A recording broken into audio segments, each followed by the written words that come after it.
I call this meeting to order. Welcome to meeting number 28 of the House of Commons Standing Committee on Science and Research. Today's meeting is taking place in a hybrid format pursuant to the House Order of June 23, 2022. Members are attending in person in the room and remotely using the Zoom application.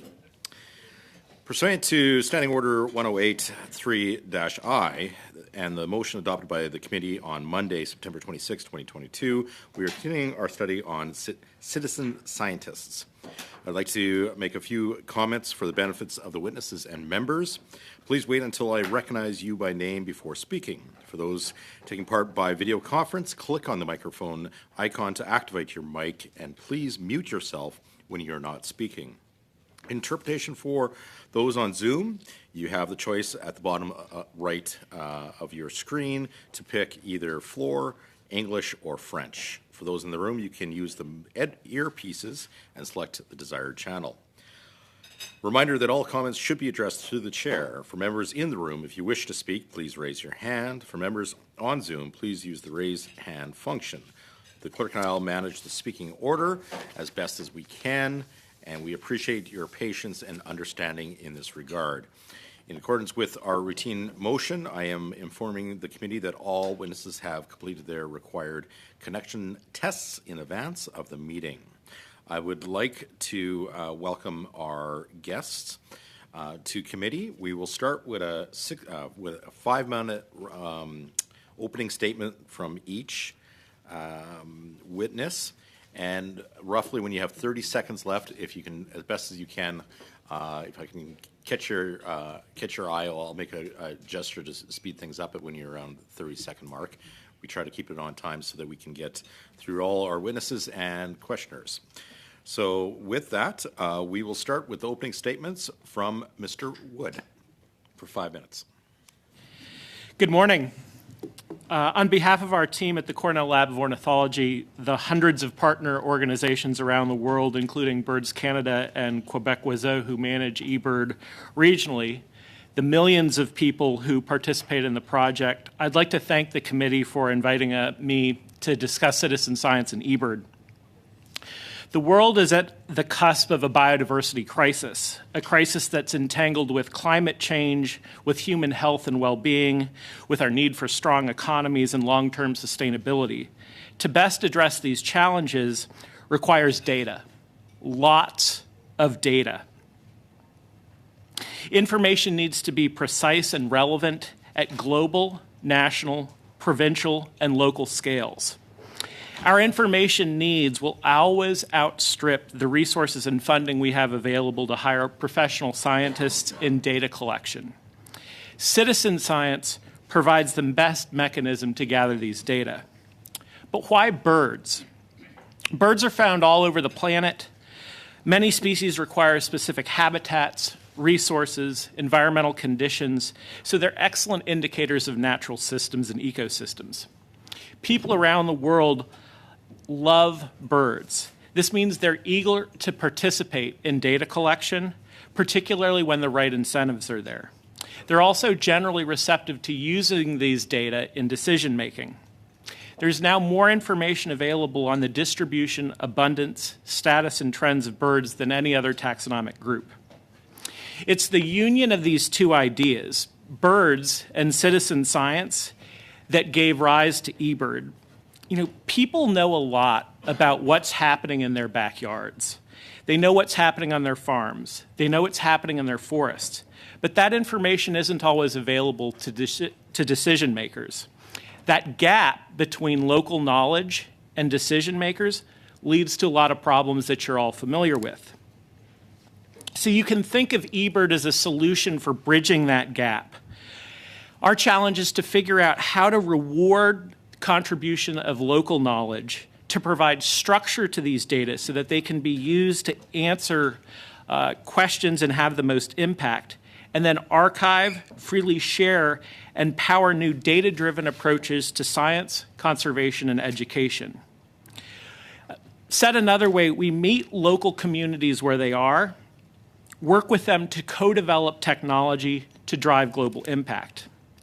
eBird has now grown into one of the largest biodiversity-related science projects in the world, with more than 225 million bird sightings last year alone, more than 1.4 billion records.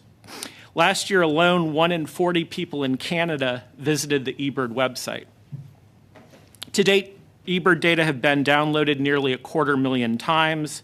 They've been incorporated into more than 550 scientific peer-reviewed publications. The power of these data is beyond anything that I think we would have imagined when we began this project. It's unprecedented and powerful. The background material that I provided shows some examples of this. We're now able to see where birds are across the planet literally every week of the year. That allows us precision to target action that meet multiple needs. These data products from eBird now power conservation around the world, from local land trusts to federal policy, from action plans aimed at individual species to corporate sustainable agriculture policies. These data also increase engagement in understanding birds. eBird powers Merlin, a bird identification app that we also manage at the Lab of Ornithology that has more than 5 million users, including over 100,000 users every month last year in Canada. It's important to emphasize that the foundation for all of this work began with federal funding, particularly in the US, the National Science Foundation and NASA. Federal support has been incredibly important for the early stages development of both of these projects, eBird and Merlin, in research for how to develop new machine learning and statistical approaches to model and understand these data, and also the long-term support of our cyber infrastructure. Thank you very much. I look forward to answering any questions. Thank you so much for keeping it within 5 minutes. Much appreciated. Now we're going to online with Mr. LeBaron. Thank you very much. I want to thank the committee again on behalf of myself and also the National Audubon Society to talk to you about the Christmas bird count. The Christmas bird count was started in 1900 by a gentleman named Frank Chapman at the American Museum of Natural History. There was a growing awareness for the need for conservation of wildlife at the time because wildlife supplies were dwindling rapidly due to both overhunting and also the millinery trade where feathers were used in ladies' fashion. What Frank Chapman was able to do, because he had his own magazine called Bird Lore, is he called to do a Christmas bird count rather than a Christmas bird hunt during the holiday season. And in 1900, the first Christmas bird count was done. There were 27 people involved in 25 locations across the continent. 2 of those counts were done in Canada, including in Toronto. And counts have been done every year throughout the continent and internationally. After the 25 participants and 27 participants and 25 counts the first year, we've now grown to over 2,600 different counts across the hemisphere, with major contributions from Colombia, Mexico, and throughout Latin America and the Caribbean, in addition to Canada. Each count is locally organized by a compiler. It's done within a 24-kilometer circle on one calendar day during the dates of December 14th to January 5th each season. All are welcome to participate of any age, ability, and experience. When I began in charge of the program in 1987, it was a 100% paper program. There was no database at that point. The end result was a 700-page printed issue that included all the results of every Christmas bird count that had been submitted for that season. In 1998 and 2000, Audubon joined with the Laboratory of Ornithology and got a major grant, also from the National Science Foundation, to create what was then called BirdSource. BirdSource has evolved into what is now, as Chris mentioned, eBird. We needed a core database to begin the structure of BirdSource, and creating the 100-year database for the Christmas bird count became that database that is now the core of the structure of eBird. Around the same time, around the turn of the 20th century or 21st century, we also joined with Birds Canada to manage the Christmas bird count in Canada. And since then, it's been very successful, and participation in Canada has grown 40% since Birds Canada joined on. Until about the 1980s, citizen science data sets were scientists were reluctant to accept citizen science data sets as valuable for analysis. But the combination of the Christmas bird count and the breeding bird survey as long-term data sets enabled ornithologists to realize that actually there was a lot of very important information about learning trend data about birds across the continent. So that's what many scientists are doing now. There are over 300 peer-reviewed papers utilizing Christmas bird count data sets, and we actually get inquiries weekly from researchers to use CBC. One of the key things that helped the acceptance of citizen science data was that Audubon and Patuxent Wildlife Research Center developed a tool set to analyze citizen science data sets, not just ornithological data sets, but citizen science data sets in general. So those techniques were adaptable to citizen science in all fields, some of which you'll hear about more today. The combined trend data for CBC and breeding bird survey has led to a lot of very important studies. Kosiewicz in Canada and the United States government for a watch list and the red list they utilize Christmas bird count and the breeding bird survey both to come up with the trend data on a continental basis. The other thing about the Christmas bird count that's really interesting is that we have been able to track how birds are responding to climate change as their ranges are shifting over the last 75 years. Birds are excellent indicators of the quality of the environment and also the health of the environment that we all share. One of the key things that's been kept the Christmas bird count relevant is that it becomes a holiday tradition for everybody involved. People travel great distances to do their Christmas bird counts, and it becomes it's a major passion to see not only the birds in the areas that they're counting, but also their long-term friends that they may only see during the CBC period. So people get a sense of community, a sense of place, as well as a sense of the birds that are there. Citizen science data sets and contributions of citizen scientists in all fields are a comprehensive and free resource for researchers in many fields, including studies by the federal governments of Canada and the United States. And with that, I think I will end, and thank you very much. Thank you again for once again. We're 2 for 2 for under 5, so let's keep the trend running. We're going to go to Mr. Enns now for 5 minutes. Thank you. And on behalf of the Royal Astronomical Society of Canada, I'd like to thank you for the opportunity to speak to you here today.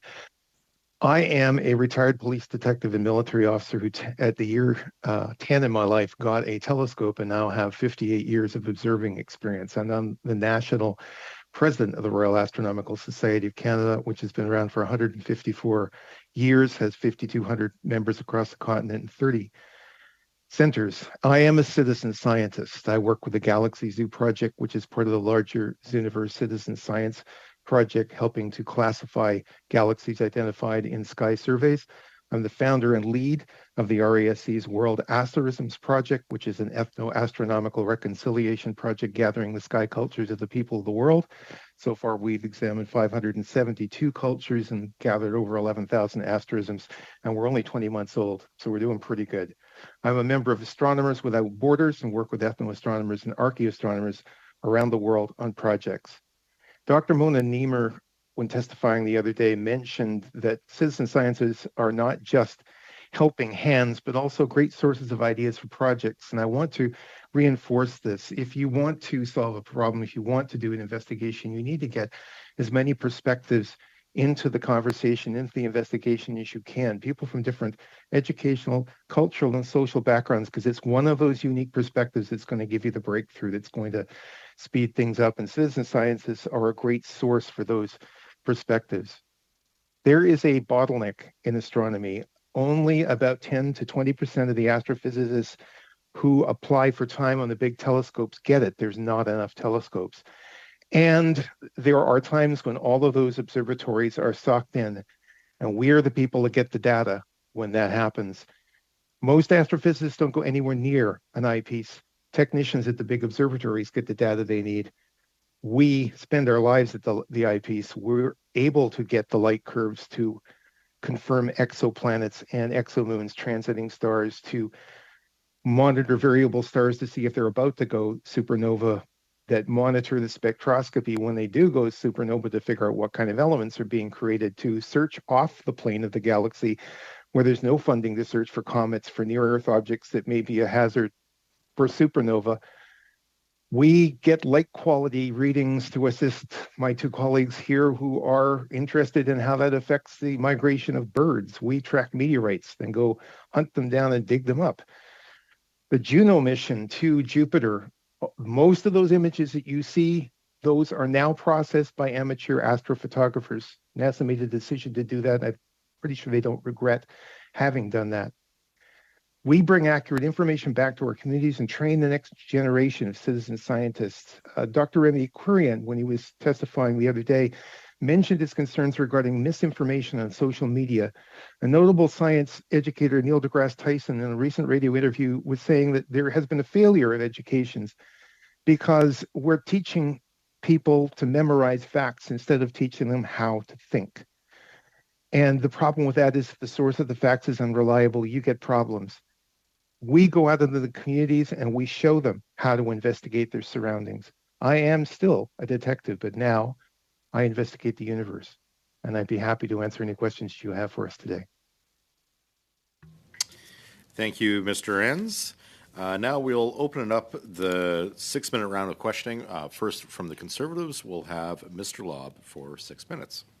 Thanks very much, Mr. Chair. My first question is for Mr. Wood there. And I've checked out your information. And I just, for the benefit of the committee, I just wondered if you could help us on accuracy. What your eBird Institute has done to ensure that, you know, if I go out, I don't screw up a robin from a blue jay. So just if you could give us a description on that. That's probably a 45-minute response, but I'll try to be brief because it is data quality is sort of the core challenge of citizen science, and there's multiple steps that we employ to try to look at this. The first step is that there are regional filters that are set by experts within a region that basically say for this date and this location, what's the maximum number that if you exceed that, people are going to raise their eyebrows. In that case, you're presented at the time when, because most sightings are coming in through mobile, you're presented with something that says this is an unusual observation, and you're asked basically for photos or sound documentation.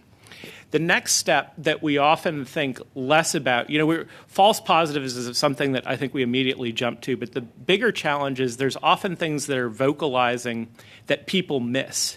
And no matter what type of sensor network that you have, you're going to have error rates associated with sort of failures to understand this. So what we're doing is basically calibrating a sensor network. So ours is a sensor network of people. People have quite a bit of variation in their level of expertise. So if you go out with, Jeff LeBaron, he's going to detect and identify just about all the birds that you find. If you go out with my mom, she may detect the chickadees and some of the common birds, but not the other ones. So there's a lot of work that we also do basically looking at expertise and classifying how many species per unit time people find under a variety of circumstances that then allow us to counterweight different sensors and basically build out a more standardized sensor network. There's several other approaches that we use as well, but those are sort of two of the high themes. Okay. Now also conservation decisions. So some of the data collected helps with conservation decisions and how everything works. So I'm just wondering on two things. One is conservation, say for example, grasslands and the decision maybe to pasture, cattle or some other animal on a grassland for the benefit of the bugs and the birds and everything else, or to just leave it in grass and trees, which does happen from time to time. The other question I wanted to ask you was in relation to invasive species. So can birds help to predict invasive species, say, for example, in my area, emerald ash borer or something like this? Yeah, two very good questions. I'll answer the second one first. So actually, I think 4.7% of all of the records in eBird are actually non-native species. So in Canada, that would be things like European starling, house sparrow, pheasant. So there's, and one of the things that we've done just in the last year is to classify across the entire world where things are exotic and established, where there's sort of seem like they might be increasing and it's worth paying attention to, sort of as an early warning indicator system that non-native species may be expanding. So this is something that USDA has been particularly interested in. And then also being able to understand if there's just sort of unusual things. So if somebody's parrot escapes. If somebody's parrot escapes, though, in Florida, and there's multiple parrots that escape, all of a sudden you might have a situation that you hadn't thought could get out of control. So in the case of birds, yes. I also know that within iNaturalist, there's a lot of efforts where people are actually photographing trees, and in the case of emerald ash borer, you're able to sort of see the strips. So citizen science broadly is a very, very good way to deal with invasive species. Could you remind me the first part of your question? Yeah, so on conservation decisions, one of the things that's important to understand is we're not taking raw data and making decisions off of raw data. There's a very rigorous modeling process, and I'd be happy to share with your analysts a few of the papers about how this works. But basically, the challenge that we have when we're trying to deal with animal distributions is the things that animals are keying into differ across time and space. So for birds, it can be particularly challenging. And even if you just look at sort of the breeding season for one individual, one species, that is going to be very, very different in the Okanagan Valley than it might be here in Ontario. Then when they migrate, they're using different habitats as well. So the modeling approach that we need to use needs to be robust enough that you can understand the difference in spatial and temporal patterns.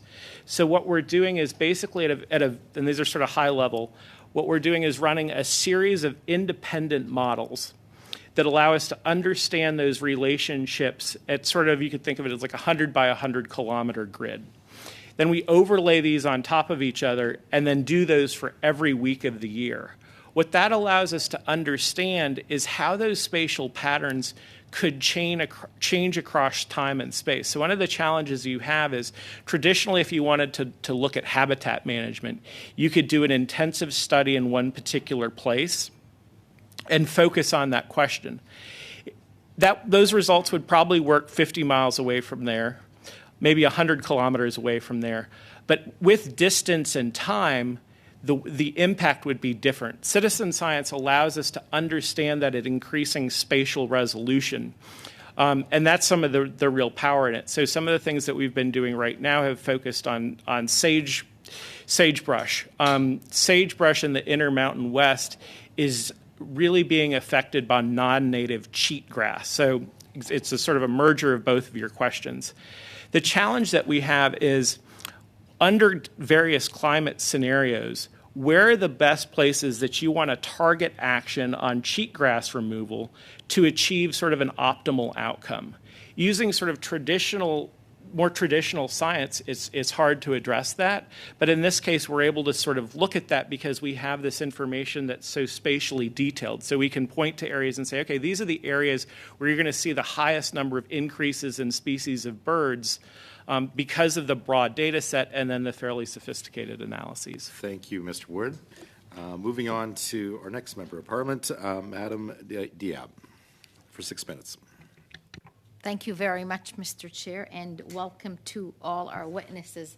I'll tell you, your testimony has been fabulous, particularly for some of us that are not as familiar with this. The reason for our study today is to understand the important contribution of citizen scientists. So your testimony is terrific. I actually wrote a couple of things, work with local people and local economies to target action. I think that was your words, Mr. Wood. And sense of community, sense of place, same kind of idea as well from Mr. LeBaron. And as a former detective, I very much appreciated this, that you're a detective using your skills to investigate the universe.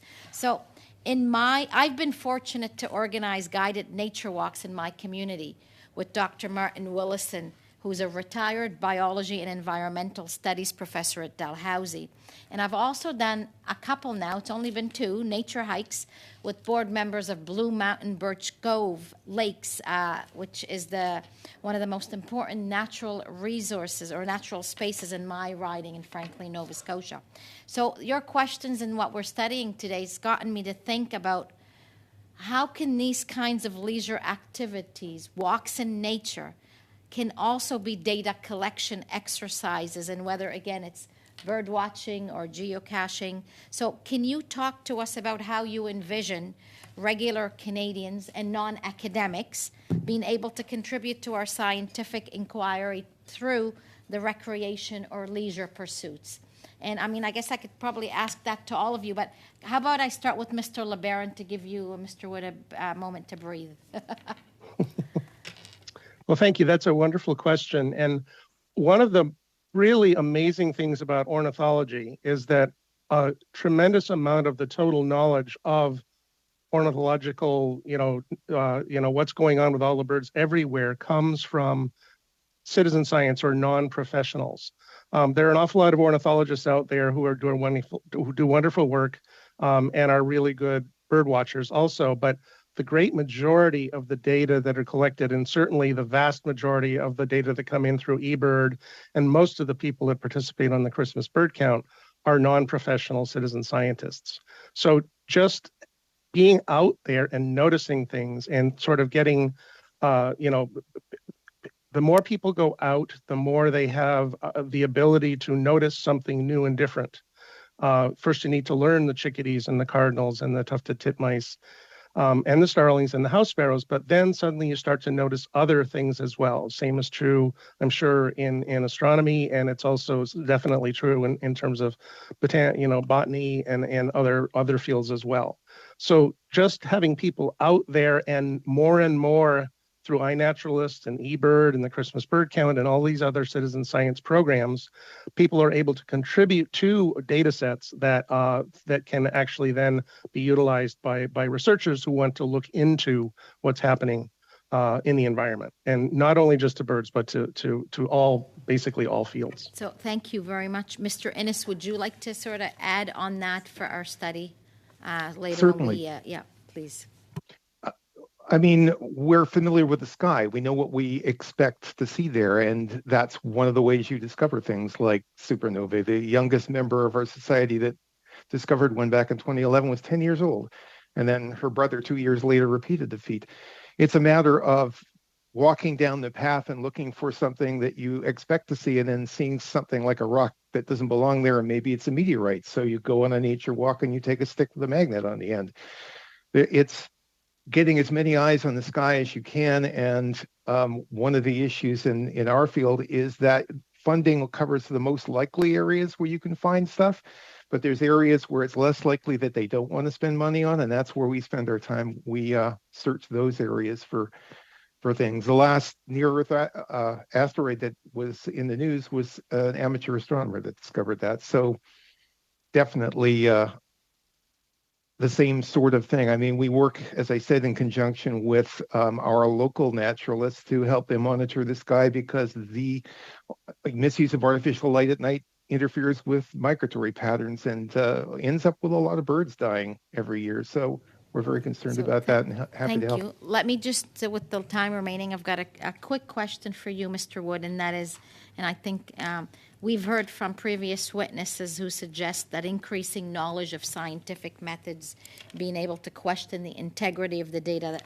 helps combat misinformation. In fact, I mean, you were talking a little bit about that earlier. What are your thoughts on this, and do you have examples from your own, and I think you were just sharing them about the bird community, how your own work with community engagement in science has helped against misinformation? Yeah, thank you for the question. I think that's one of the excellent things about citizen science. And there's a continuum of types of citizen science. So eBird overall is basically a framework that allows people to develop their own research questions. And one of the things that can happen is you can move into this space that's often called community-based science, where you pair sort of a scientist with a community that has very, very specific questions that they have. And what we've seen is that allows them to start questioning and asking things about their place. So a good example of this is there's various ejidos in Mexico that are interested in being able to certify their forest by the presence of birds that are there. If there's certain birds that are there, then the forest can be certified by Conabio, a regulatory group in Mexico. The process of them actively sort of understanding this and going out and seeing the birds sort of connects the management action with the impact, and it allows them to see things that otherwise they wouldn't have seen. Looking Thank you, at the Mr. chairs, Wood. I was going to cede the remainder of my time to Mr. Cannings because I see how elated you are. You're a minute Very over happy. already, so you'll take a minute off of Mr. Canning's time then. With that, we'll move on to MP Blanchette for 6 minutes, please. Merci, Monsieur le Président. Je me permets de saluer les témoins qui sont avec nous. Thank you. I'd like to thank our witnesses today for this study. I'd like to begin by questioning Mr. Wood from eBird. Thank you for being here in person with us today. Mr. Wood, I was very proud to note that eBird's implementation was inspired by a Quebec vision, and the Quebec Bird Study, which is a database created in 1975 by Jacques Larrivée, a visionary ornithologist. We're very proud to see how it spread. I also note that in the basic project, eBird database project, it was a small traditional project to start with, and it was citizen science, and it exploded into a collaborative global effort, and I'd like to congratulate you for that. I find it tremendous, and we see a concrete example of how much citizen science can benefit all kinds of communities. Mr. Wood, I'd like to know how long eBird has been around for. eBird began in 2002, and as you noted, there have been several different areas where this idea of using citizens to track birds emerged. And our partners in Quebec have been some of the most creative and exciting groups to work with, in large part because the way that they're thinking about building community and leadership structures for how to manage data quality, for how to engage new people in the collection of citizen science data, has really transformed the way that we think about gathering things. And one thing I'd like to highlight is that by integrating large-scale projects, you're able to bring people from Quebec with people in Chile, from people in India, who are able to share their experiences. And so we have a Slack channel that basically involves the regional leadership. And so my job is not so much to set any of the policies. Those are really set and managed by local review teams. And so we're trying to, there's the same balance in citizen science that we have in government, right? To what extent are decisions made at a local level? To what extent do they need to be coordinated at a sort of federal level? Merci beaucoup, Monsieur Wood. Vous dites, vous êtes en fonction depuis...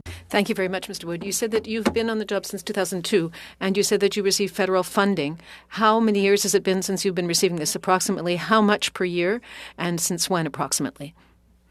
So we've received a total of, I think, at least 14 different National Science Foundation grants to support various aspects. So the very first funding that we received for eBird was a National Science Foundation grant in informal science education.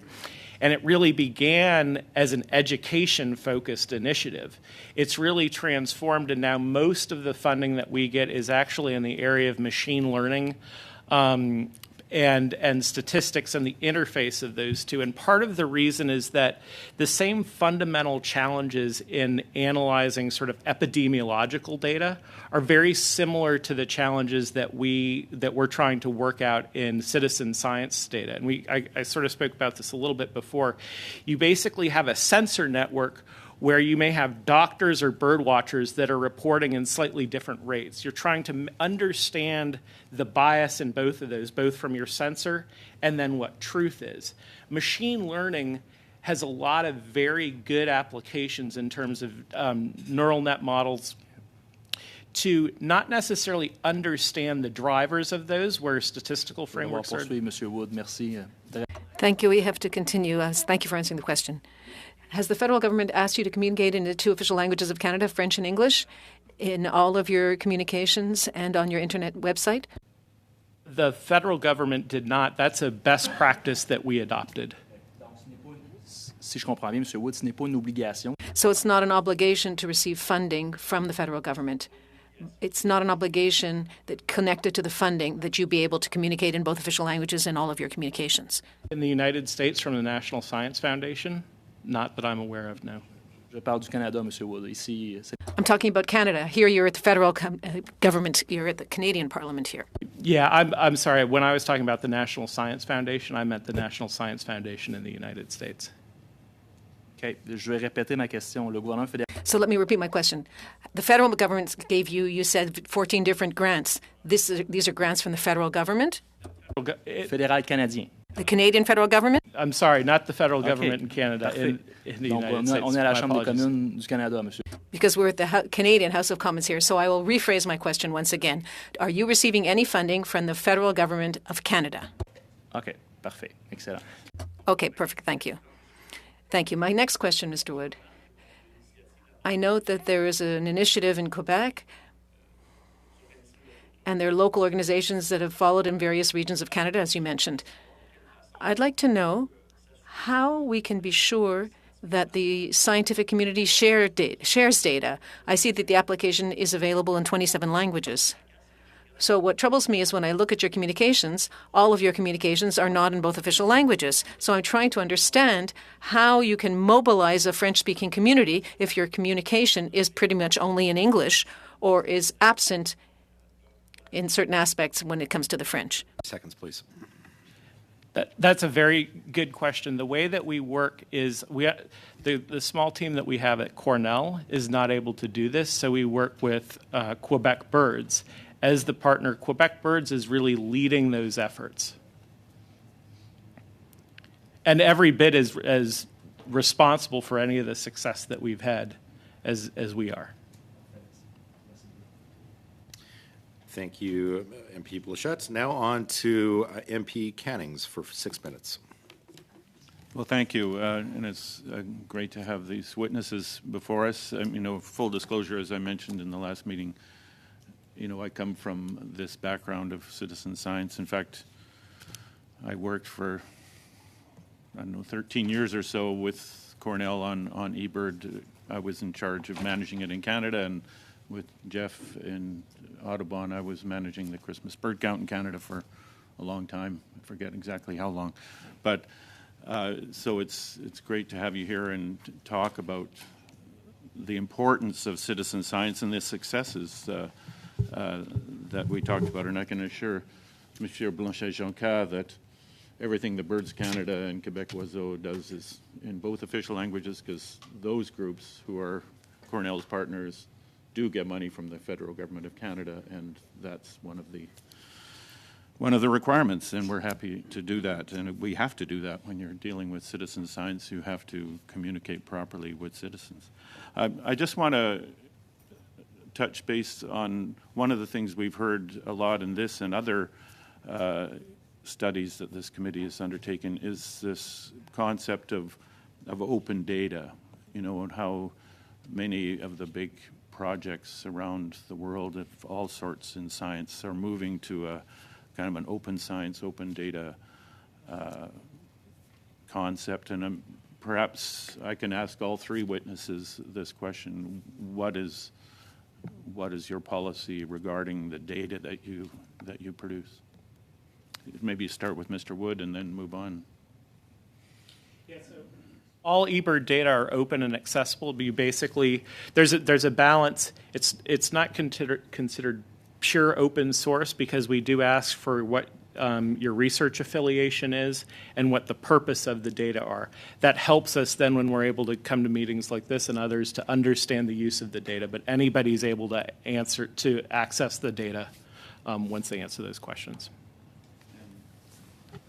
Mr. LeBaron? Audubon manages the Christmas bird count essentially the same way. We freely give data to essentially anyone who asks for it. We for the same reasons, we do ask for, a form to be filled out so that we understand what they're thinking their project will be and how they intend on using it. And also to let us know if there is a paper that comes out of the results of the data that they get from us, that they give us a copy or a link to that final study.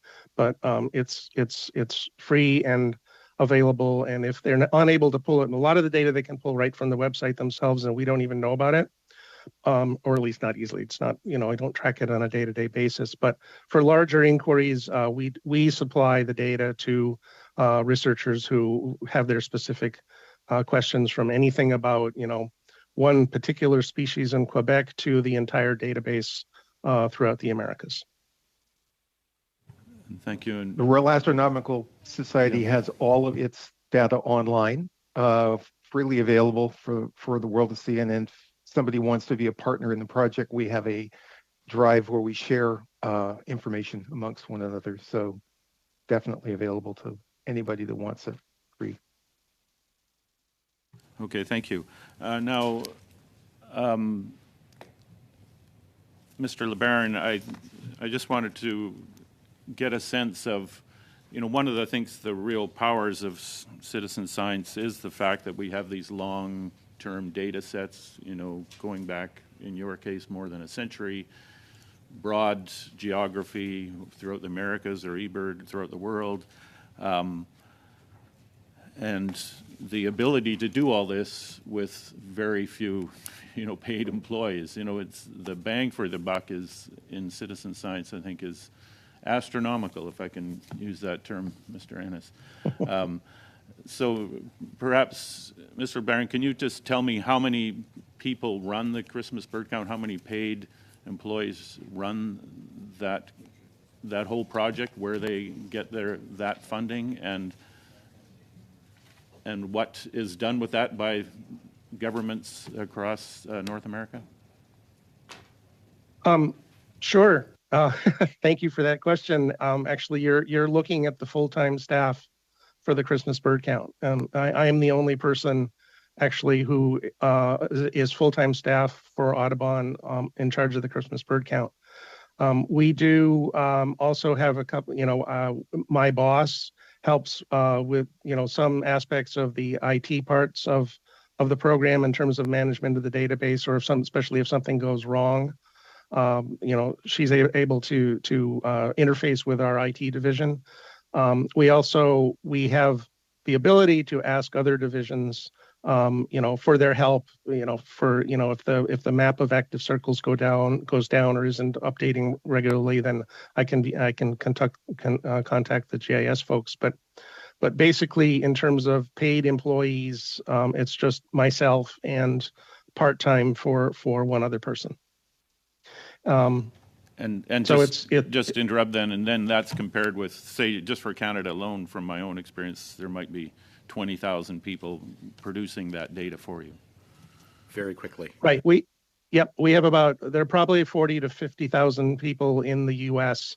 That are, but overall, it's, like I said, the most people, it varies from year to year how many people are actually participating on the Christmas bird count, but it's roughly 2,500 or 3,000 compilers, the ones in charge of the counts, plus then the 70 to 80,000 observers. And we also have a team of regional editors getting to the accuracy point, who review all the data from every count that are submitted before they're actually finalized for a given season. And that's all volunteer work. Thank you kindly. Now, moving on to the 5-minute round, we will be hearing from MP Mazer for 5 minutes. Being a farmer all of my life, I've had an opportunity to learn a lot from nature and a lot about science and understand what was going on the landscape. And unfortunately, being a farmer as well, I've had the opportunity to learn of what happens when governments don't listen. And I'll give you a brief example. There was a small dams initiative started by the government departments, and it was led by a Department of Fisheries and Oceans. At the time, they said, here, the dam should go here, and the locals said, no, the dam should go over here. As a result, at the end of the day, DFO won, and they put this dam up in the wrong place, according to the locals, in the watercourse. As a result of this dam, the water backed up. It contaminated a bunch of wells. The streams started running backwards. It destroyed a whole bunch of ecosystems. And when all that had to happen was the government had to take into account the locals' knowledge. And I guess this is my lead-up question for you, Mr. Wood. How important is it for government to listen to citizens and consider that knowledge that's on the landscape when they're developing projects like this? Yeah. My sense is that citizen science provides a very good framework for listening. And one of the things that it does is it helps structure things in such a way that it can be communicated so that both parties understand. Sometimes the local community may speak differently, they may speak a different language, they may have different ways of expressing something so that it isn't heard by the receiver. And so putting it into a scientific context, I think, can be very, very helpful in helping both groups understand each other a bit more. And in your opening remarks, you mentioned there was a gap between Canadians and makers. You mentioned that in your opening remarks. What did you mean by this? My remarks weren't specific to Canada. I think in general, there's often a gap between local knowledge and where decisions are coming from. And one of the things that citizen science can really help with is when it goes through this scientific process. It's a way of, basically, if you're able to report things in a standardized way, it enables the world then to have access to this information in a consistent way so we understand that we're talking about the same thing in the same framework. So it's a way, when I think of this as bridging the gap, it's a way of connecting people with data so that there's a shared understanding across both parties. How significant is this gap? Like, how much would it take to start bridging that gap? What needs to happen? I would probably ask Birds Canada or some of the partners that are more familiar with the situation in Canada. I'm not an expert in that. I'll say from my perspective in the U.S., every bit helps, right? Every time that you start to understand another group and meet with them. So one of the things is we're developing citizen science initiatives, particularly ones that can be more focused on specific questions. When we go and understand that community's goals and aspirations and what they're trying to address, it allows us to then structure things to be able to answer those questions, which is ultimately what we're trying to do. Earlier this week, Canada's chief science advisor stated that if the government fails to engage with citizens when developing policies that impact them, and I quote, there is a loss of trust. There is a loss of trust in institutions and in government can be quite costly and can erase a lot of benefits that otherwise can accrue from all the efforts that both government and many parts of public actually work towards, end quote. Do you agree with this statement? And can you expand on the negative impact government failing to engage with citizens? I think it's very important to be able to have feedback mechanisms in anything that we do, and anytime. And to me, again, that's the power of citizen science, right? It's people that live there every day that are providing their observations and making them available, and the opportunity is to build a structure. Citizen science is a mechanism to do that can allow people to connect in this way. When you don't do that, my perspective is that it can lead to distrust. It can lead to people not understanding why policies are being enacted. And maybe even at the very best, if you don't take into account the data that different people have, you might have suboptimal results. Thank you so much. Now moving on to the 5-minute round for the Liberals, we have MP Solza. Yeah, thank you very much, and thank you for the presentation. I would argue that government and levels of government have actually been working well to try to promote citizen science and engagement with the science community and engagement with citizens particularly. And I say that only because, contrary to my colleague, Mr. Dan Messier, I feel actually very privileged and comforted by the fact that there is an engagement. That's why we're even having this committee. That was provided by our former colleague and chair. And I guess my point to this is, in my community, there's a conservation area called the Rattray Marsh. We have a huge number of people that are engaged in bird watching and engagement with local authorities to try to protect and revitalize our waterfront, protect those airsheds and watersheds, to repopulate some of the species within a very, for years, it was an industrial area in our waterfront, to revitalize and rehabilitate and to engage and bring the creeks up back to its natural state is very rewarding for the community as well. And so I compliment you on putting forward some of the initiatives that you've had to enable them to have a portal by which to share information, be it peregrine falcons that some of the industry groups are promoting, or even the citizens who are looking at the migration of a number of other species. But my question is very simple. How do you become a citizen scientist? Like, what is that? Like, I mean, we're talking about it, but how does one actually say, hey, I'm a citizen scientist? What do you do? Well, I think it's is that to me, I assume? Yeah. We do have a citizen scientist as a witness, too, so it might be interesting to hear from him as well. From my perspective, it's just starting. It's just engaging with somebody who's already out in the field looking at things, and you start to learn. And there isn't there's a whole continuum of citizen science projects. And so there's some projects like iNaturalist that are more on the educational aspect, which is just a matter of going out, seeing something for the first time, and seeing the wonder in the world. That magic that happens, it starts a series of questions about, why is this here? Why isn't it somewhere else? What's happening with it? And that process of just, whether it's looking at the stars at night, or looking at birds in your backyard, or trying to understand the insects that are in, your river, you just start by looking at things, it fosters questions. And that process of asking questions is ultimately what science is all about.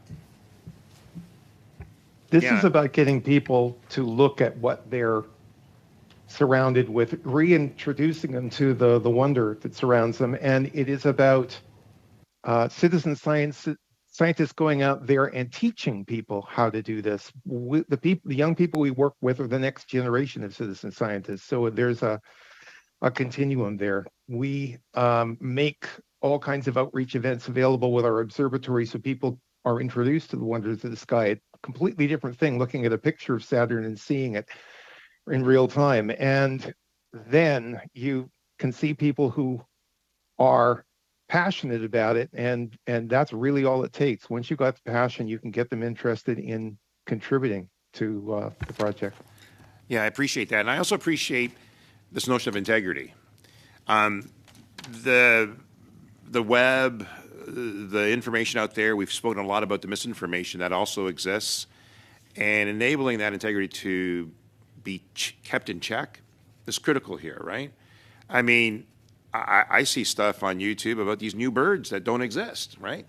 So, I mean, that's just an example. So we need to be sensitive, but that measure of accountability and your portal and a few other things that you're promoting and discussing today is welcome. I don't know how you maintain it in respect to those that still prescribe and divulge information. And people buy into it.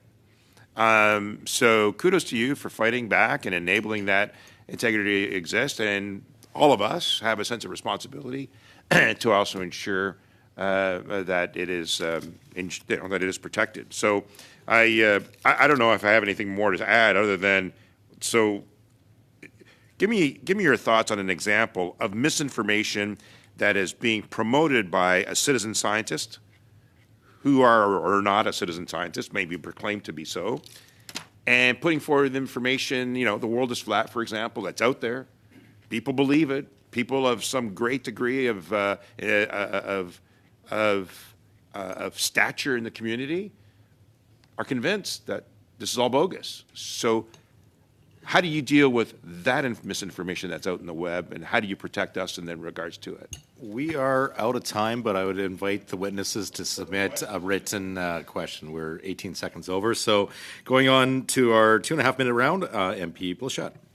Merci, Monsieur le Président. Mes questions vont être pour Monsieur Ennis. Monsieur Ennis, merci d'être présent avec nous. Thank you, Chair. My questions will be for Mr. Ennis. Thank you for being here today, and I'd like to thank you for your commitment.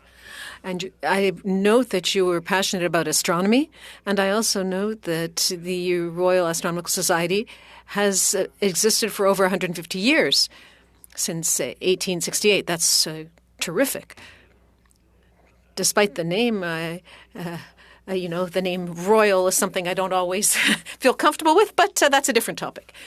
But Mr. Ennis, I've read your annual report, and I note that there are no Quebec members. There have been in recent years. You had about 20 members, but since 2018, there isn't a single member from Quebec. 2018, 19, 20, 21. I'd like to understand what happened. How did you lose those members? Is there some other organization? Is there anything else to explain this? The principal problem was that until 2018, we didn't pay any attention to inclusivity and diversity. We talked a lot about translating things and didn't put a lot of effort into it. I was the co-founder of the Inclusivity and Diversity Committee in 2018, and we are now working on getting those members back and members from all kinds of other cultural organizations as well. And I think the indication that we got more members joining during the pandemic than leaving was an indication that is beginning to work. So we are definitely concerned about that, and we're definitely working on that. Merci, Monsieur Ennis. Oui, c'est ça, je remarque, vous avez le... Thank you, Mr. Ennis. Yes, I note that. I see that you have a Diversity and Inclusivity Committee, and you're part of it, as you mentioned. Are there linguistic diversity criteria that you're working on that committee? We have committed to translating all of our observing programs into French. In fact, we've just started doing that. One of our members of the Montreal Centre, who couldn't start earlier because she was working on her master's degree, and we didn't want to interfere with that. But we also have connections with Astronomers Without Borders and offers to translate into other languages. We recently had an offer to translate it all into Mandarin, for example. So yes, we want to make it extremely accessible, and that's the way we intend to go about it. Merci, Monsieur Ennis. J'étais curieux de savoir comment vous... Thank you, Mr. Ennis. I'm curious to know how you fund your activities. Is it only through donations, or do you receive any federal government funding? We receive funding for summer students. We got a CEBA grant during the pandemic. We have applied for grants, for example, the New Horizons program to include more senior mentor activity. And we, for the last 6 years, have had a fundraiser working on grants from other programs such as the Trotty Foundation to help enhance programs and tackle problems like light abatement and diversity. Thank you so much for that. Now for the final 2.5 minutes to MP Cannings. Well, thank you, and I'm going to direct this question to Mr. LeBaron. You mentioned in your statement at the start about how some of this data is used by the Canadian government through groups like CSIWIC, the Committee on the Status of Endangered Wildlife in Canada, that makes decisions as to whether species are threatened or endangered or other categories, and that those decisions are, of course, based on data. And, full disclosure, I used to sit on that committee, and we had more data, far more data on birds than we had on anything else, whether it was fish or plants or anything, mammals. And we had that data because of these citizen science projects that span many decades and cover the country. So I'm just wondering if you could comment on that, why it's so important to have these programs. Not only does it save the government money, but this is the only way we can do this, and it's producing data that's very useful in conservation issues, as Mr. Lobb, I think, was alluding to. For what? Well, the citizen science data sets are just incredibly powerful and long term, and they actually, for the Christmas bird count and other ones, and eventually eBird as more data get entered into the past, we're able to actually track longer and longer periods back through time to understand what's happening in the present and what's likely to be happening in the future. So having these data sets available for analyses by ornithologists, but also by use of legislators to help us understand what's happening to not only the birds but other stuff. We actually look at we look at a lot of things sort of in habitat wise, and birds are wonderful, like I said, wonderful indicators of the quality of the environment for everything that's used. They're indicator species. So having these amazingly powerful data sets helps us understand what's going on in the natural world, but it also really helps getting the citizen scientists themselves engaged with science and also the understanding of what's going on and caring about the environment and conservation. So it's a two-pronged thing, really, where yes, the data are very valuable for analysis, but it's also developing another community of people who are willing to step up and help promote legislation to their own governments, and it's around the hemisphere now. Thank you so much to all our witnesses. We are out of time, unfortunately. We will now be suspended briefly before moving on to our next panel.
Welcome back, everybody. I would like to make a few comments before we get started with our new witnesses.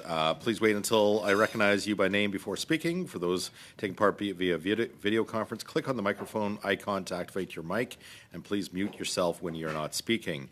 Interpretation on Zoom is found in the bottom corner, and I remind that that all comments should be addressed through the chair, and you can direct them to whatever witness that you would like to hear from. I would like to now start off with the opening statements from our witnesses, and we'll start first online with Mr. Laurie.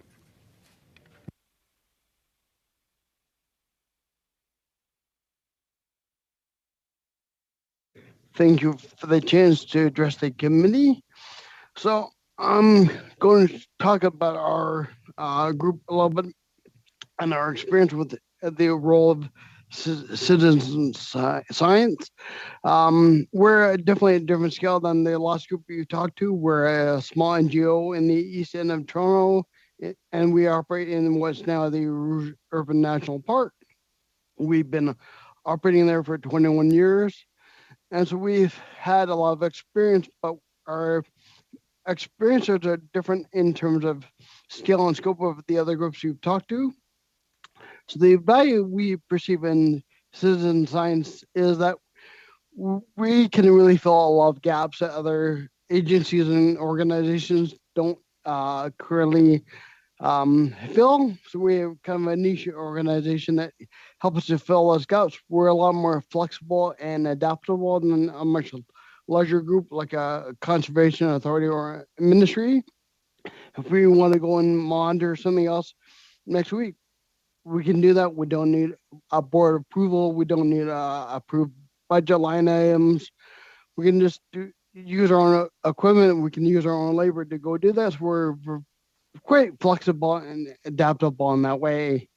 The other thing that's really a benefit is, from a science aspect, is we are on the ground a lot, and we're often and have members or activists or scientists that are from the local areas. They really know the landscape more than any other agencies or biologists would from ministry, for example. So they're there all the time, months a year of the year and years upon years. We can see changes that occur, and we systematically try to document those changes. Now, when you have a ministry or a larger program that does the work, they come through every decade and they do a day of surveying. So we have a different understanding of the local systems than maybe another biologist would from another agency. Now, the role we play in the landscape and the world around us is largely dictated by those who are in charge of the land. So we're in Southern Ontario. We're not a major landowner, so we're on land that's owned by someone else, a government, a private organization, like a conservation authority, something like that. So we're there trying to observe the world, but we need often permission and an invitation to participate in those discussions about how the land is managed or operated. So the role is defined for us in large part. And when you talk about citizen science, there's often confusion between what science is and what activism or involvement is or engagement. So we try to do actual science. We do a lot more detailed work than some of the other groups might do, and they're more of an activist focus. They're trying to raise awareness as their primary role. If you're looking to encourage citizen science over time, we need to consider that there's two ends of the spectrum. There's the organization that wants the data, or the government that wants the information and the application of the individuals collecting the data. But there's also the guys that do that work on a volunteer basis in the field. They have wants and needs as well. So some want to have some increased training to build their skill sets, but but often they want to see changes in the world. That's why they're out doing the work, because they want to see something that concerns them to be changed, rectified, or managed better. So that's one thing you got to think about, that the encouragement and that involvement by the citizen science community into something meaningful and actual is really a role that needs to be encouraged to help expand the roles. And that's something else we have. I guess you guys have seen in the first presentation that there's two scales of monitoring that occurs, or research that occurs with citizen science.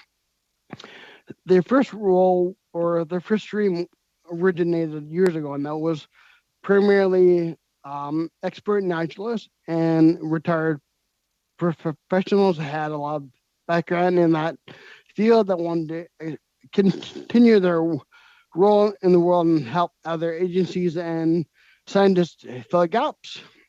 And there was a lot more on the ground monitoring, measuring of the real world around them. So that requires permits, field equipment, and that sort of thing. The more recent adaptation has been. We're going to have to explore some of your comments more in the answers to the questions, because we are over time already. Now, moving on to Madam Hall, please.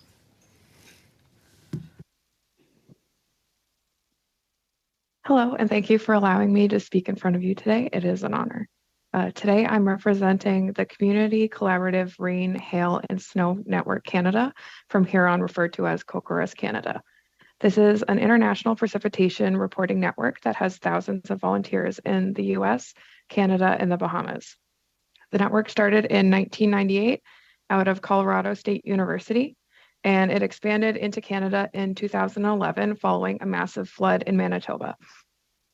In the first year, the network gained 80 active volunteer observers, and as of January 31st, 2023, there are 843 active volunteer observers in Canada.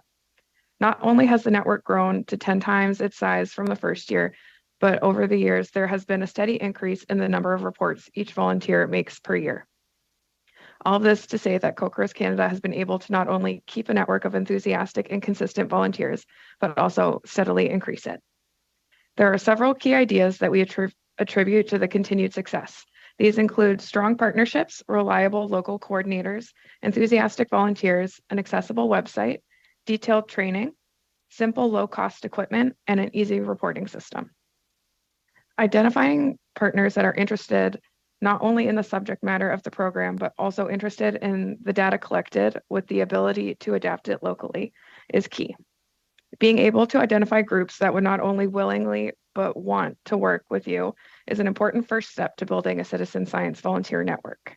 Examples for groups that COCORAS has partnered with include agriculture groups, emergency managers, universities and local schools, conservation areas, meteorologists, climatologists, the ECCC, and local municipality water management. Having reliable local coordinators among the group of partners is a wonderful way to build up a network. These coordinators have valuable insight to people who may want to join the network, such as community members, local groups, and leadership in the area. Local coordinators will better be able to connect with enthusiastic volunteers and nurture their enthusiasm to be long-lasting. Having enthusiastic volunteers means that they are intrinsically motivated to continue with reporting for longer than someone who is seeking external validation. While having enthusiastic volunteers and good connections are vital, if the method in which they're reporting their findings is difficult or confusing, or the equipment necessary is expensive or complicated, then they are not likely to continue on with the program. Finding a method of reporting that is simple, easy to learn, and quick is key to keeping an established volunteer network. Even with the most valiant cause and most enthusiastic volunteers, if the work is difficult or time-consuming, volunteers are likely to get discouraged. I believe that it is vital to remember that citizen scientists are still volunteers, and as a citizen science organization, we need to show that we value their time and energy. With COCORAS, there are 3 ways to submit reports: on our website, on our smartphone app, or over the phone. With every method, it only takes about 1 to 5 minutes of day-to-day active participation. We also have training slideshows on every single part of the reporting process available on our website at any time. The volunteers use basic practical methods to conduct their observations. which makes the program accessible to all communities. The final thing I would like to mention is the importance of providing meaning behind participation, ensuring that volunteers know that their hard work is being used for and who it is benefiting is one of the most vital steps to establishing a successful citizen science network. This gives the volunteers' work purpose and makes them feel as if they're making a difference. And even though their work is extremely important, if this isn't made clear, then they're likely to lose enthusiasm for the project, especially if it's meant to be long-lasting. For COCRIS, every single report that any observer across the 3 countries that it's run in, every single one is plotted on an interactive map that is available for the public to see. And every year, all observers are given an analysis of their reports across the water year. And there are different summaries such as snow coverage reports and rainy day reports available on the website at any time. Observers are also made aware of the ECCC reports their data is being used in throughout the year. If an organization can truly make volunteers feel as if they would be making a difference in bettering the world, then that is the most important thing to successfully enhancing Canada's Citizen Science Network. Thank you. Thank you so kindly for delivering your opening remarks within 5 minutes. Much appreciated. Now to our witness in person, Madam Rainsborough. Thank you, Mr. Chair, for having me today. And thank you all for looking at this topic of citizen scientists. I think you have an opportunity here not only to validate the work, but also to provide opportunities to strengthen it. I'm eager to tell you why Ottawa Riverkeeper has been engaging citizen scientists in our work as an integral part of what we do for the last decade. Ottawa Riverkeeper is a trusted, independent voice for the protection of fresh water. A charitable organization founded in 2001, we're a champion for swimmable, drinkable, fishable waters throughout the Ottawa River watershed. Garde-Rivière des Outaouais a comme but de mieux comprendre et défendre la santé. We want to understand and defend and improve the ecological health of the Ottawa River and its tributaries. We are a bilingual organization, and we are guided by a science-based approach. You are very likely drinking water from the Ottawa River. Cheers. And we quite literally depend on this source of life. And yet this is a vast watershed. The Ottawa River watershed is more than twice the size of New Brunswick. It is nested in the world's largest freshwater ecosystem. The Ottawa River itself is the largest tributary to the St. Lawrence at over 1,200 kilometers long.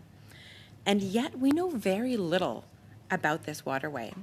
There are multiple overlapping jurisdictions and a sense of taking it for granted, and so we're left with significant data gaps. This leaves us vulnerable in being able to make informed decisions in the best interests of both our human health and ecosystem health. The work that Ottawa Riverkeeper does, including our Watershed Health Assessment and Monitoring Initiative, which is a comprehensive suite of scientific monitoring for 14 different indicators of river health, we aim to fill these gaps and inform decision makers like yourselves. This year, we're celebrating our 10th anniversary of engaging citizen scientists, and we have involved them in so many different scientific studies on many different issues, and so I have a few key messages to share with you today based on our experience. Citizen scientists extend both the reach and the rewards of science. And particularly, NGOs play a critical role to ensure that this work is done successfully. Here are a few examples of how Ottawa Riverkeeper has done this work. In 2013, we launched our River Watcher Network. So this is over 100 volunteers now who monitor monthly in their stretch of the river for water quality data, pH, temperature, dissolved oxygen, ice cover. So we get a really local view regularly along the river stretch to see what is happening, local impacts of climate change, for example. In 2015, we worked with the Canadian Museum of Nature to have citizen scientists monitor zebra mussel infestations. In that same year, we launched in the city of Gatineau and the island of Hull to look at E. coli contamination from combined sewer overflows, where the beach is really healthy to swim at. And then in 2016, we collaborated with Dr. Jesse Vermeer from Carleton University And this was looking at microplastics in freshwater, and it was the largest group of citizen scientists collecting data on microplastics in a freshwater ecosystem worldwide. We recently co-authored a paper with Dr. Jessie Vermeer. And then last year, we had 157 different citizen scientists monitoring across various programs: algal blooms, conductivity testing for road salt and chloride levels, total phosphorus, chlorophyll A. We are testing and trying to engage citizen scientists across many of our programs because they extend our reach. The geographic reach in such a huge watershed, it's so much more than what our small team can achieve. It really is exponential in allowing us to monitor across the whole watershed. Also expands our capacity for monitoring, the frequency with which we could monitor, and very important is that they bring local knowledge, which enriches the data and also informs better decision-making based on that data.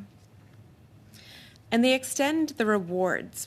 We believe that people protect what they love, and they love what they know and they understand, what they're familiar with.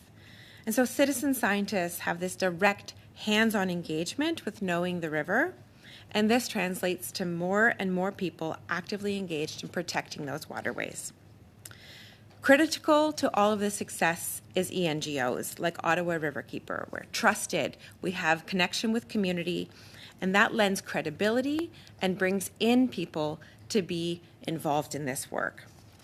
So this is where we can offer long-term support if we have funding and the capacity to make sure that we can be a strong third sector supporting citizen scientists and decision makers. Thank you. Thank you so much for that. We now move on to the 6-minute round, and from the Conservatives, we have MP Mazer for 6 minutes. Thank you, Chair. Ms. Hall, thank you for being here today. You just reminded me in your opening remarks why I got involved with Kokoraz. I was a volunteer for just about a decade, but it was the 2011 flood that actually got me involved in realizing that there was a lack of data in our area and our farm. And as a result, the 2014 flood showed the missing data, and that was again our farm that got hammered with over 180% of normal precipitation that year too. So the data does speak for itself, and the volunteer efforts I recognized right off the hop. But I did also realize that Kokoraz seems to be relying on a small number of staff and coordinators across this nation to keep it going. And I was wondering what happens when a key member of the organization leaves. Where does the data protected and or kept, and how does ECCC protect or help you out with maintaining your organization and input with that data? Well, you are currently looking at the entire staff of Kokoraz Canada. It's just me working for the organization. I also have my ECCC contact, Rick Fleetwood, who has been with the organization since it started in Canada, and he has been indispensable. But sadly, he retired at around October of last year, and he's come back twice now on casual contracts, but he's definitely done for good in March.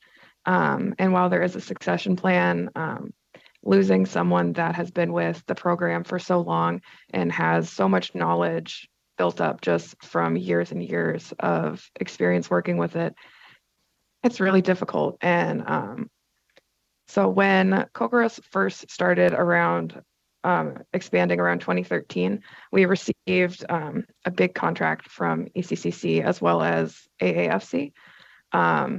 And that was for a 5-year contract. And that was when there were, I believe, 3 or 4 other coordinators across the country who were able to focus in on just Manitoba, just BC, just the Maritimes, just Ontario.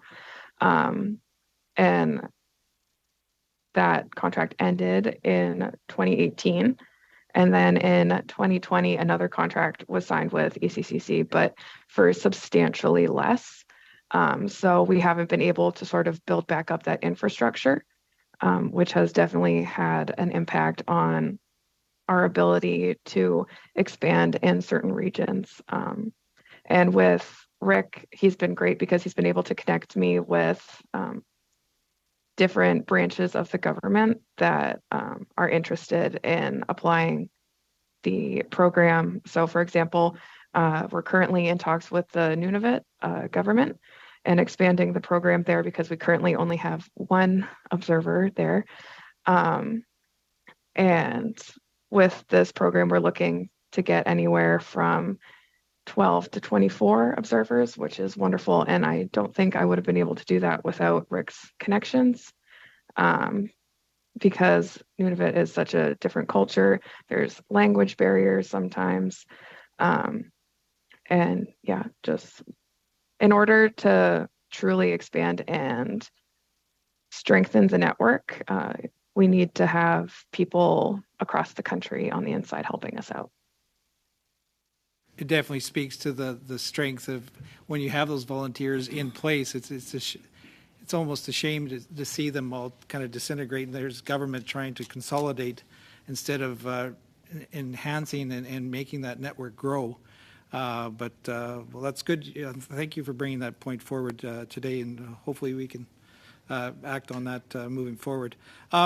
So you're part of the United States as well. I guess that's where the main process started, this initiative.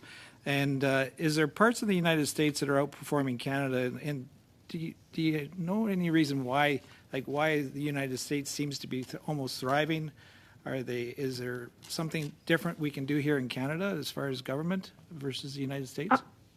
As far as government, I can't really speak on that, but I know that in the States, they have like somewhere between 5 and 15 local coordinators per state. So like, for example, Massachusetts, it's a relatively small state, but there are 6 local coordinators just for that state. As well, I've been told by my colleagues in Colorado that the American population is very weather obsessed. So the general population already has a different viewpoint on weather and reporting on weather, which can create some differences in the number of people willing to sign up and report. But I truly think it's the lack of coordinators across the country that has limited our expansion. And what are the future plans for COCORAS? So mainly right now we're focusing on expanding into the territories because we have 1 observer in Nunavut, we have 2 in Northwest Territories and 1 in Yukon. But the North is it's a very important place to get weather data, especially when looking into things like climate change. So we're focusing, really pushing into the North. We've been working with the Nunavut government, the Northwest Territories government, and we're trying to sort of plant the seed at the head of the government, and then they're able to trickle down to different organizations within the territory. So I know in Nunavut, they're reaching out to the Hunters Association and the fisheries, who would be very interested. Thank you so much for that. We are out of time for that round. Moving on to MP Bradford for 6 minutes. Thank you, Mr. Chair. And welcome to all 3 of our witnesses today. This is the inaugural parliamentary committee dedicated to science and research. And so we've had the opportunity to look at big science in earlier studies, moonshot most recently, and now it's so important that we have a chance to speak to you about citizen science, which is a very cost-effective means of on-the-ground observation and data collection. So a very important piece of the puzzle. I think the first couple of questions I'm going to direct to Mr. Laurie and Ms. Riesenborough, because it strikes me that you're both doing very similar sorts of research, but in different watersheds. Mr. Laurie, the Rouge River in Toronto area, and you, of course, here with the Ottawa River. So if you could each maybe direct, maybe David can start first because he was first up. What aspects of research, such as study design, data collection, data analysis, evaluation, monitoring, and knowledge dissemination, do citizen science contribute in your organization? So for our group, we follow standard protocols. So we use OSAP as a base to collect standardized fisheries and channel data, thermal data from the stream. For forest, we'll do EMAN salamander plots to look at the biodiversity of the forest and salamander population. And then we do other formalized standard protocols for other types of ecological research. We don't produce a lot of technical reports really because we don't have the capacity. We're pretty much we are entirely volunteer run and operated, so we have enough trouble just trying to get people out to collect the data. So we do make the deal available to other researchers in the local governments if they want it, and we do try to encourage them to take it and use it where we have the ability to do that. So we've provided our data to U of T and worked with academics and PhDs to produce scientific papers on the data we've helped to collect. So that's where we're trying to do the dissemination is through other kind of organizations that have that capacity to get the information out there. So through academics and local schools, primarily like Centennial and U of T.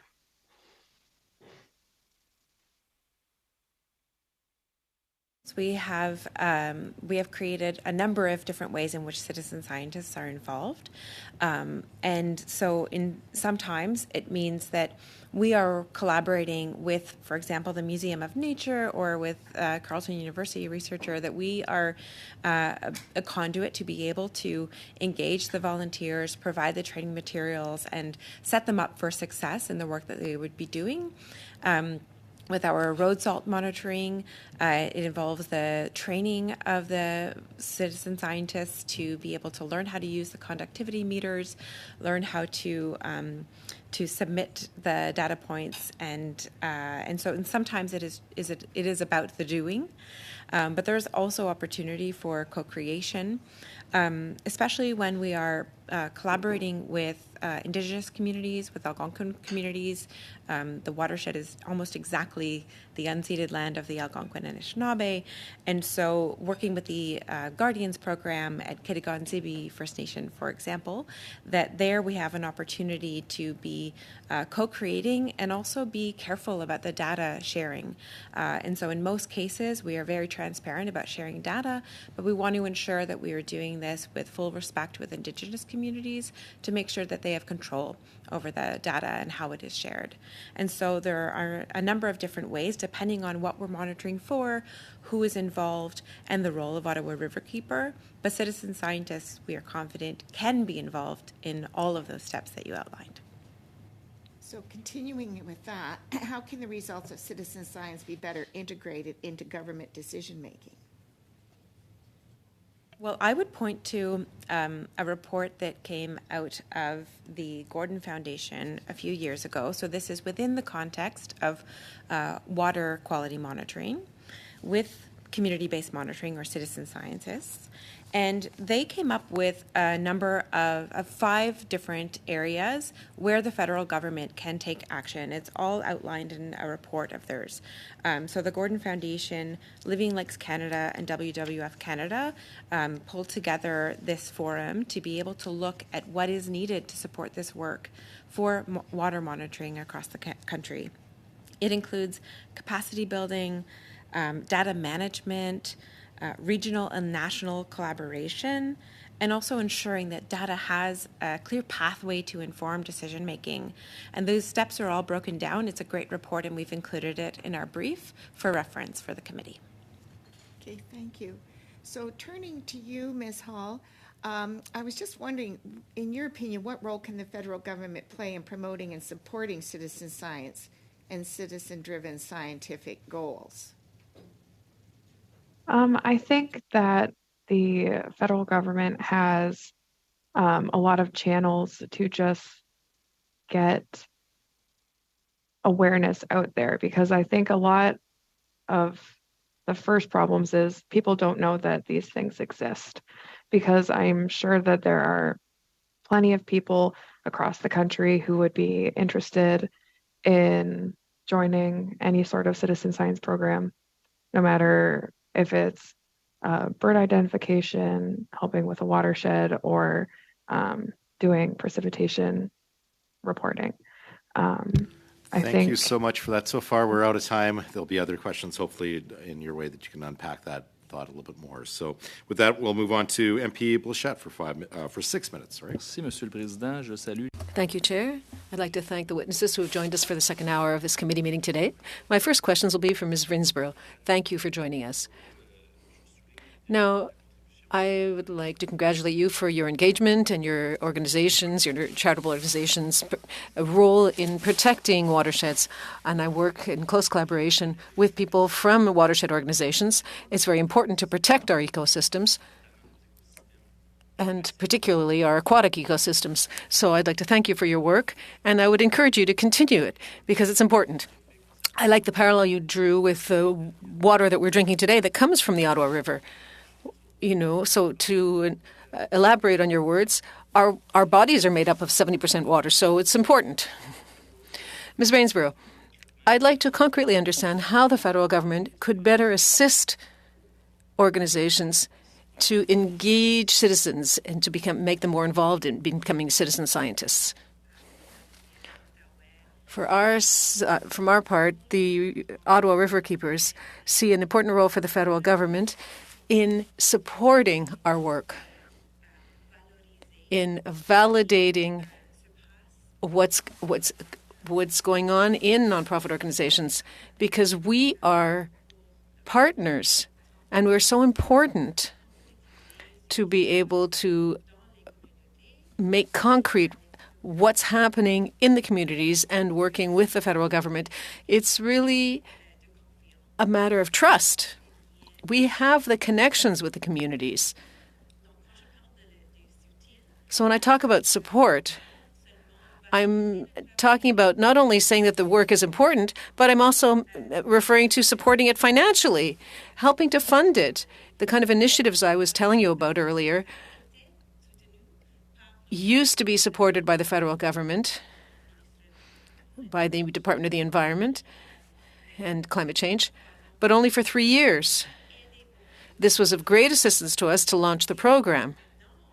But now we don't know where to turn to get the funding. We need to have longer-term funding. 3 years is a good start, but this is not enough for us to go into the long term. Thank you, Ms. Rainsborough. So from what you're saying, if I've understood correctly, you need stable government funding so that you could see predictability in the funding, because to sit down at the table, you can't make any plans if you're constantly negotiating and you don't know where you're going to get the funding from. And it's difficult to retain people who have talent. So I think the message has been heard, and we will indicate it in our report. Ms. Rainsborough, I'd like to know whether you feel that you have the ears of the elected officials and population and people involved when you take positions regarding the Ottawa River.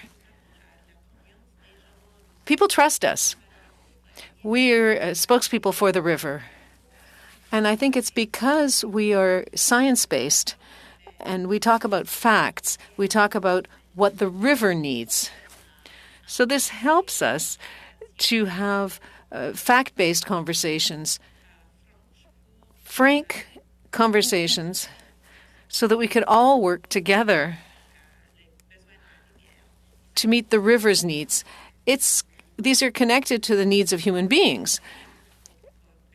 We need cooperation. We need collaboration. It's good for everybody. Ms. Rainsborough, I see that your organization is also Ombudsman of the Ottawa River. So you receive funding from the government. Unofficial ombudsman, yes. We have have a role as river spokespersons.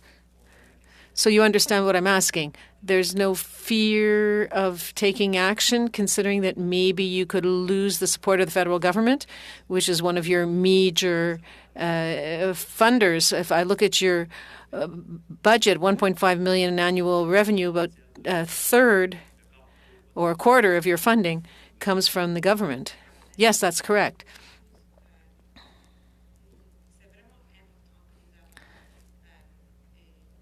It's really important for us to have a reputation in the community.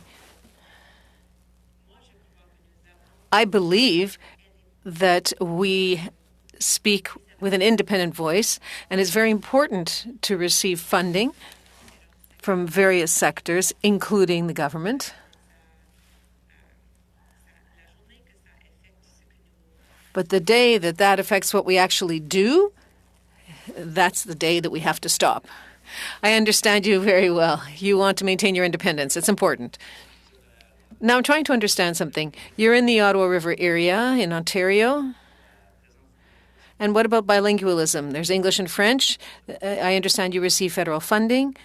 In your communications and reports and public outreach activities, is everything done in both official languages? Is this compulsory? Is this a condition of your federal funding? Everything is in both official languages. 2/3 of the watershed is in Quebec. So it's so important for us to be a bilingual organization. Ms. Rainsborough, you're talking about the importance. I know that you come from New Brunswick, so you're more familiar with the importance of having French services for certain French-speaking communities in Canada, including the Acadians. How important is citizen mobilization and citizen engagement for French-speaking communities who don't necessarily have access to scientific journals that are only in English? How can we engage some communities, including Quebecers or Francophones outside Quebec, when they can't access the scientific content in their common or official language? 26 seconds over on the delivery, not even hear the answer. So if I could get a written response to MP Uplishet's question, that would be great. Now moving on to MP Cannings for 6 minutes. Well, thank you, and I think I will start with Ms. Hull. You have quite a few volunteer reporters across the country, and I know from my own experience how important it is to attract and maintain that network, is to show people that the data that they are putting in is being used.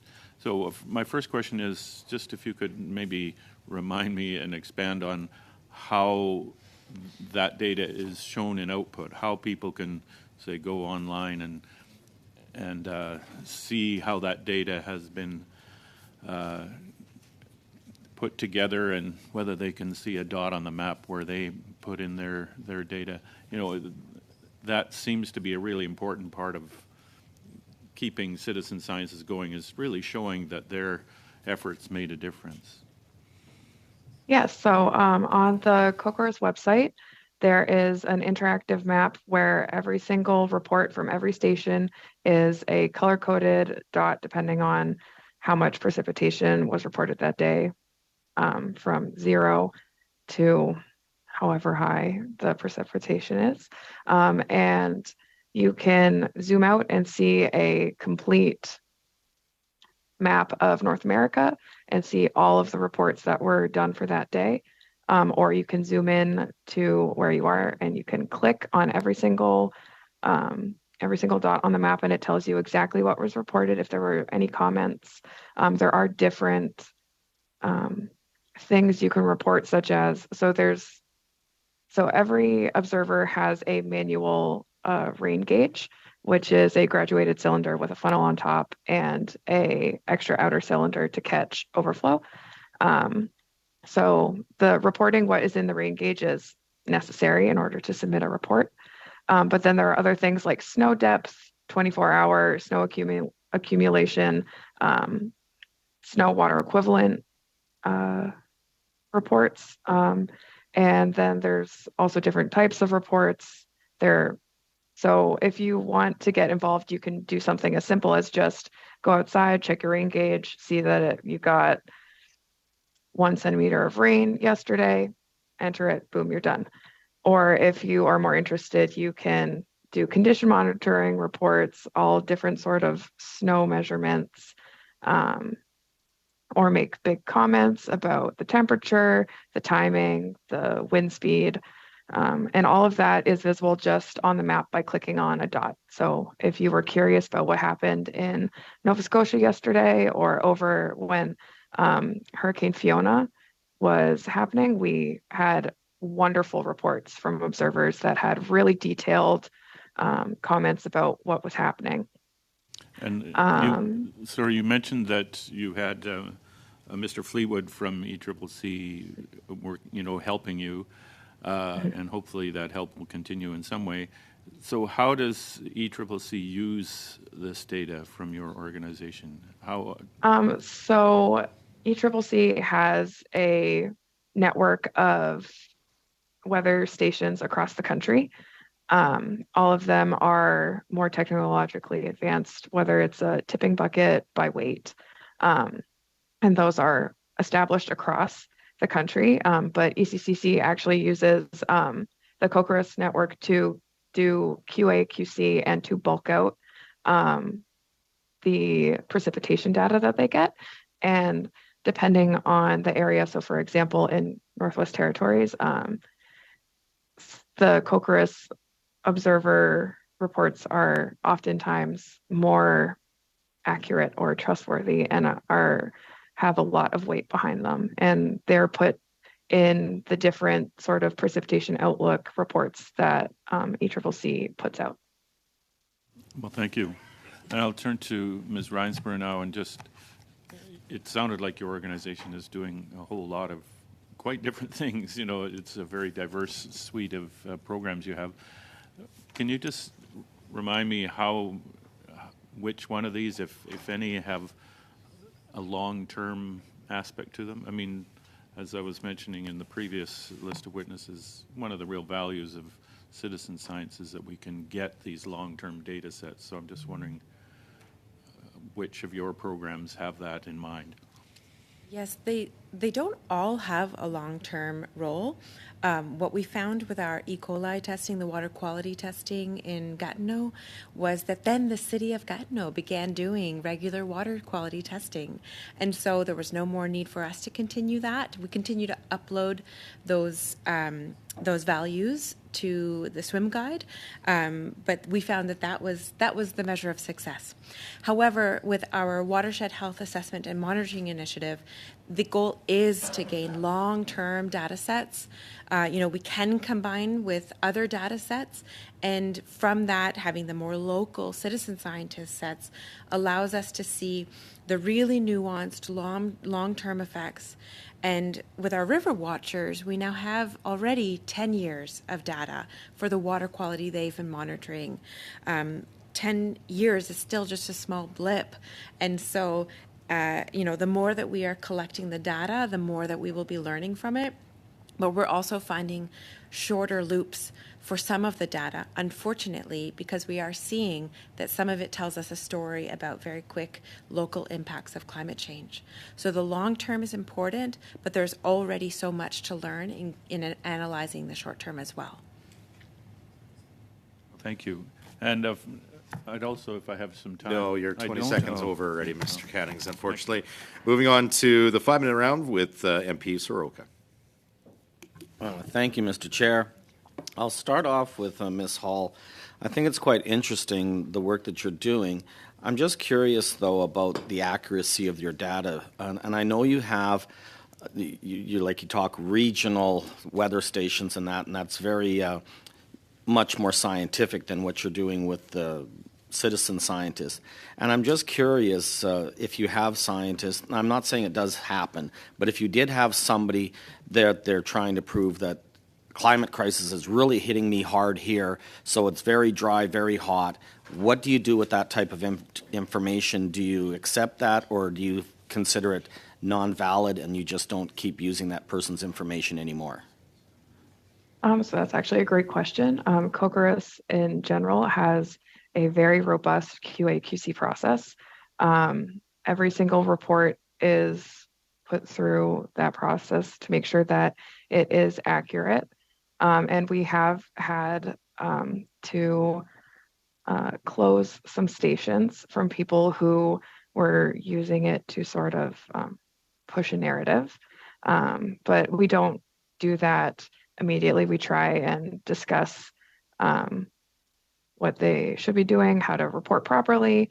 But we definitely do sometimes get people using it to push an agenda. But most of the time, when there are errors in reporting, it's either a typo or people forget to make it a multi-day report and put like a week's worth of precipitation into a single day. But that all does go through a rigorous QA/QC process. Well, thank you, Ms. Hall, for that, because that's one of my big questions is, you know, citizen scientists are great. They help out a lot. But like you say, if they've got their own agenda. So I'm glad that there's safeguards put in place so the information is accurate in the end. And that's what we actually need is accurate information. So great work on that. I'll go to Ms. Reinsborough. I love the fact that you're looking at salt and the amount that I just cannot believe how much salt they use in Ottawa here. Is your data proving that it's having an impact? And if so, are you having any success on trying to get the cities to use less salt or not? So this is now our fourth winter when we are doing road salt testing in local creeks in both urban areas of Ottawa and Gatineau. And what we are finding is that 80% of the tests that we have done are showing that they are beyond the limits, the threshold limits of what an aquatic ecosystem can endure. And so the data will tell us, well, where are the areas that are most urgently affected, that have the highest concentrations, sometimes close to ocean levels of salt. And so that allows us to look at the land use around those creeks and to both do education awareness. In fact, last week was our road salt reduction week. And so awareness campaigns about lessening salt use, but also about some training. And so one intervention we did last year was to bring some key operators who would be applying road salt for private companies and have them do what's called a Smart About Salt training that was developed in Ontario. And so that's one intervention, but we only know where those high urgency creeks are by doing the regular testing. And there's an opportunity there, what you were just asking about the validity of the data. We can test for the conductivity in a creek. That's a proxy for understanding how high the chloride levels are. And so if we're seeing very high levels, we will do a test for chloride directly. We'll take that same water sample and test it for chloride in a lab, not just the conductivity. And that allows us to compare and see that we can confirm the results. But overall, it is municipalities who apply road salt, but it is individuals, it is businesses, and so we really need that broader education effort to ensure we all know what's the appropriate use of salt. Actually, that's a very good point, but I just didn't know how you'd be determining municipal road salt versus public road salt. And I know the reason why I bring this up for is when summertime comes, and you start applying fertilizers, like a farmer would put on maybe 150, 200 pounds an acre of nitrogen and so forth, where someone in the city here, it's probably around 1,000 to 1,500 pounds an acre, the same equivalents, that they are just superseding the nutritional requirements of grass and don't even realize it because that whole bag lasted me a whole summer and it only was $34, so big deal. And it's like, do you know how many 1,000 pounds an acre you're actually applying? So that's where I think it's that really people don't realize on their own personal use how excessive they're becoming. And that's where I was wondering, I didn't think you could determine between the two, could you? And MP Soroka, your overtime, you are worth your weight in salt. But I am very appreciative of the question because I too have concerns with how much salt Ottawa is putting in our environment. But I digress. The last 5-minute round will go to MP Collins. Thanks, Mr. Chairman, and thanks to our witnesses for appearing today. My questions are going to center around the pandemic and their impact on maybe your volunteer base. And I know that as a longtime city councillor and as a 20-year member of our Conservation Authority, as an example, I know that, when the pandemic arrived, so many people, no opportunity to travel at home or really abroad. And so many people refound the outdoors, so to speak. Our campsites filled up immediately. So many people using our trails, the numbers in terms of our waterfront trails and our local parks. The usage was off the charts in terms of what we were accustomed to experiencing over the years. And so from a conservation perspective, it was a welcome change in terms of the numbers. But I know that if I switch gears then to the food bank that I started and opened with my constituents, the volunteer numbers there fell during the pandemic. And so it was tough to get people to come out. A lot of hesitancy about being indoors, obviously, and close to people with all that went on in the first couple of years. And so I've watched recently and I've read recently some reports that talk about volunteerism and affecting the nonprofit sector. Numbers are down in the range of between 55 and 65% in some areas in terms of trying to encourage people to volunteer or donate their time to certain causes. And so I'd like to understand from all the witnesses here today, Mr. Chairman, how the pandemic might have impacted your operation with volunteers or otherwise, and what role the government might play to assist in maybe kickstarting or providing support with either infrastructure, outreach, or other operational issues that you may still find to be a challenge. So, Ms. Reinsborough, with that, I'll ask you to answer it first. Thank you. Yes, great question. When the pandemic first started, I was working with a food security organization at the time, and so the impacts on volunteerism were absolutely hard. The type of volunteering that Ottawa Riverkeeper does with citizen scientists is quite different. Often an individual will gather data on their own in a single point and then mail or transfer the results back. And so this actually, though we as an organization needed to pivot in how we supported volunteers, more virtual training, preparing packages, ensuring that contents were safe for all parties involved, that still we could ensure that it was done safely. There were some volunteers who decided not to continue, and we paused on some programs, but most were able to continue. And that access to blue spaces and the more qualitative impacts of being able to volunteer, a sense of belonging, a sense of purpose, being part of something bigger than yourself, all of this continued and was even more needed, I would say, during the pandemic. So our volunteering has been able to continue. And in fact, we've had high demand.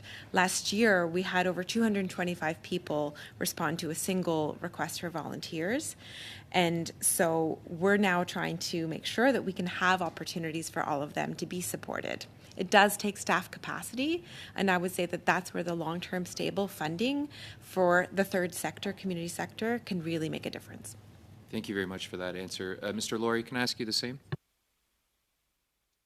Yeah, we're similar in that a lot of our work can be done individually, but we have had a lot of training programs in the past to help train volunteers, so we had to shut that down for the last 2.5 years, and we're just getting started up again this year with some of our work. So pretty much we were shut down for the last 2 or 3 years, except for a couple of volunteers that they're willing to work on their own. So like doing acoustic bat surveys and salamander monitoring on their own. But other than that, we're pretty much shut down. So we're just getting back up to speed now. And similarly, having access to some kind of stable resources or funding would help tremendously, because we have none for operational work. We do a lot of project-based work, and that's all grant-based. So it's money in the door and out the door, so we don't have any kind of operational funding to do long-term training or operational activity. So it's all project-based. Thank you, Mr. Chair. I think I'm out of time. I don't know if Ms. Hall can provide something written, some written correspondence as it relates to what her answer might have been. Thank you so much for all the questions and answers today from our witnesses. We are done for that portion of the meeting today. We do have a quick matter to discuss and to approve. The clerk shared a draft budget in the amount of $17,950 for our study on citizen scientists. Is there a motion to adopt that budget? Seeing one, are we in agreement? Seeing that we are, that motion is adopted. Our next meeting is scheduled for Thursday, February 9th. The chair will have the clerk publish the notice soon. Colleagues, with that, is there agreement to adjourn the meeting? Seeing so, we are adjourned until Thursday.